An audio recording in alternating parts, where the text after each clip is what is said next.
Lihat betapa ilmiahnya dakwah sunnah ini. Betapa ilmiahnya pendidikan yang diberikan oleh ulama salaf, oleh ulama sunnah kepada kaum muslimin. Tidaklah mereka mengeluarkan suatu statement yang berkaitan dengan agama, melainkan mereka menyebutkan dalilnya, melainkan berdasarkan dalil dari Al-Quran atau hadis. Ya. Dan tentunya cabang dari itu adalah ijma, qiyas yang sahih dengan pemahaman mereka para salaf. Mereka tidak pernah mendogma kita tanpa ada dalil. Ya. Mereka berkata haram, ini dalilnya. Berkata wajib, ini dalilnya. Berkata sunnah, ini dalilnya. Berkata makruh, ini dalilnya. Dakwah yang ilmiah. Maka benar apa yang dikatakan oleh sebagian para ulama, bahwa apabila orang-orang yang membenci dakwah sunnah ini karena ketidaktahuan atau karena provokasi sebagian orang terhadapnya, jika dia mau berusaha menilai, mencari, mempelajari apa yang ada di dalam dakwah sunnah ini dengan hatinya yang ikhlas, dengan hati yang bersih dari hasad, dari buruk sangka, dari kotoran-kotoran lainnya, melainkan dia akan mengetahui akan kebenarannya dakwah sunnah yang berdasarkan di atas Al-Quran, berdasarkan Al-Quran dan As-Sunnah, ijma, qiyas yang sahih dengan pemahaman mereka para salaf. Dan dakwah sunnah ini adalah dakwah yang jelas. Ya, sungguh tiada sesuatu yang diharamkan oleh para pendakwah sunnah ini kecuali sesuatu itu memang telah diharamkan oleh Al-Quran dan As-Sunnah. Ya, dakwah sunnah ini yang dibawa oleh Nabi dan para sahabatnya, para tabi'in, tabi'ut tabi'in serta ulama Islam yang datang setelahnya, tidaklah mewajibkan sesuatu kepada umat Islam kecuali sesuatu itu adalah sesuatu yang diwajibkan oleh Al-Quran dan As-Sunnah.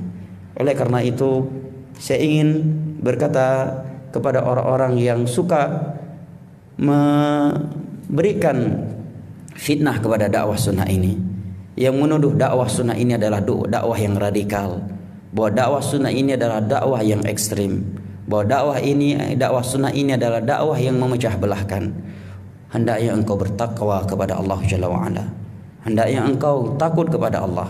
Hendaknya engkau banyak mengingat kematian. Hendaknya engkau mengingat firman Allah Jalla wa Ala, "Ma yalfidhu min qawlin illa ladayhi raqibun atid." Tiada kata yang keluar dari mulut seseorang melainkan ada malaikat yang menulisnya, yang dia akan mempertanggungjawabkannya kepada Allah Jalla wa Ala di hadapannya.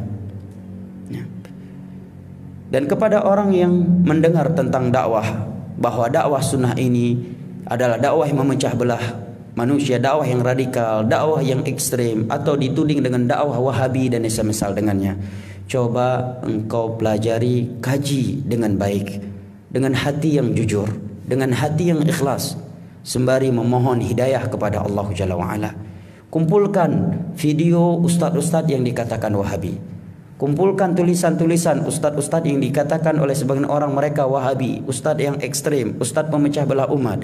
Hadiri kajiannya, dengar, simak, kemudian nilai. Adakah di dalamnya ajaran yang bertentangan dengan Al-Quranul Karim, yang bertentangan dengan hadis-hadis Nabi SAW yang merupakan standar kebenaran di dalam Islam ini, yang merupakan landasan hukum bagi umat Islam ini? Karena Allah Jalla wa Ala telah berfirman, "Fa in tanaza'tum fi syai'in farudduhu ila Allah war Rasul in kuntum tu'minuna billahi wal yaumil akhir dzalika khairun wa ahsanu ta'wila."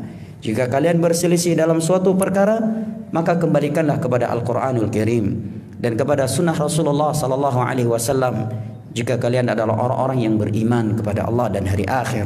Dan yang demikian itu merupakan solusi dan jalan keluar terbaik dari Allah Jalla wa Ala untuk kalian. Allah Jalla wa Ala tidak pernah menjadikan sesuatu atau pegangan mayoritas manusia sebagai standar kebenaran, dan bahwa yang menyelisihinya sebagai kesesatan. Allah Jalla wa Ala juga tidak pernah menjadikan adat istiadat suatu tempat sebagai standar kebenaran, dan bahwa yang menyelisihinya adalah sesuatu yang sesat. Hanyalah Al-Quranul Karim dan hadis-hadis Nabi SAW yang sahih dengan pemahaman para sahabat Nabi SAW. Cabang dari itu adalah ijma seluruh ulama Islam atau qiyas yang mu'tabar sebagai standar, standarisasi kebenaran umat Islam, dan segala sesuatu yang bertentangan dengan ini maka dihukumi sesat dan salah. Apabila kita memiliki prinsip yang seperti itu, maka tentunya kita akan mendapatkan hidayah dan akan bijak di dalam bersikap.